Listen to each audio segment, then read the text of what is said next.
Maintenant que nous savons où placer le code CSS, intéressons-nous aux propriétés CSS et leurs valeurs. Et comme je l'avais dit précédemment, nous allons maintenant essayer de comprendre vraiment ce qui se passe avec le CSS. Donc, revenons sur notre code et essayons de le comprendre. Donc, si nous prenons ce code CSS que j'ai écrit dans le fichier style.css, j'ai placé ici la balise LI. Après la balise LI, j'ai mis les accolades et dans les accolades, j'ai mis collat suivi de la valeur blue. Donc, c'est très simple à comprendre. D'accord?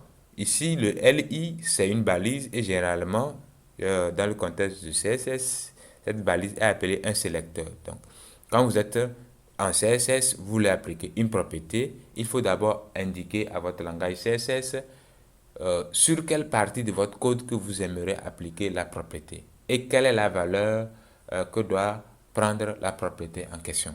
D'accord? Ici, moi je dis je veux appliquer euh, la propriété CSS color avec valeur blue sur la balise LI.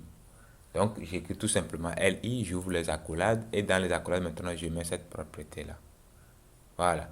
Donc, dans les accolades, ce n'est pas une seule propriété que vous pouvez mettre. Vous pouvez mettre autant de propriétés que vous voulez, d'accord, appliquées à votre balise. Si je veux par exemple souligner le test, il suffit de dire quoi test decoration, par exemple, underline. Voilà. Et vous allez voir que partout qu'on a appelé le fichier CSS, comme indiqué dans l'épisode précédent, vu que nous avons appelé euh, notre fichier CSS dans ce fichier page de .html, on va aller voir le résultat. On va automatiquement tous les LI sont soulignés. Justement, pourquoi? Parce que nous avons appliqué la propriété CSS Test Decoration avec pour valeur underline.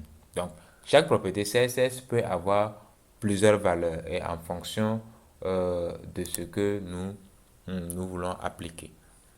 Sans tarder, nous allons en même temps aborder les commentaires. Comme vous le savez, les commentaires font partie très importante de tout langage de programmation et nous permettent de se retrouver dans un code très très volumineux qui fait des millions de lignes de code par exemple et qui peut aussi aider les collaborateurs sur le projet de savoir exactement ce que nous sommes en train d'écrire.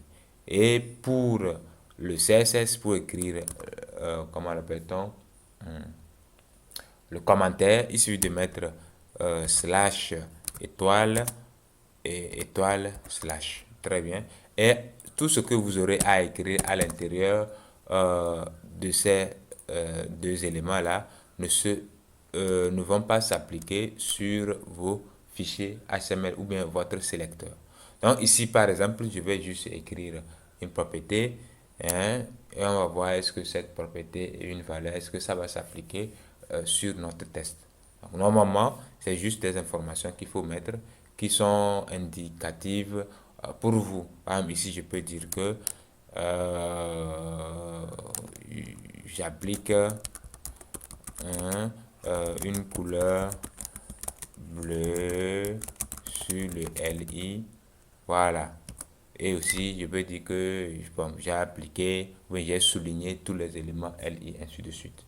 Et même quand vous allez revenir voir le résultat, ça ne va jamais s'afficher. Donc, je disais que j'allais appliquer aussi une propriété CSS et on va tous se rendre compte que ça ne va pas s'appliquer. Par exemple, si euh, quelle propriété CSS on va appliquer, on va mettre par exemple un instant, je vais pas m'écrire borda, ici par exemple un pixel solide red.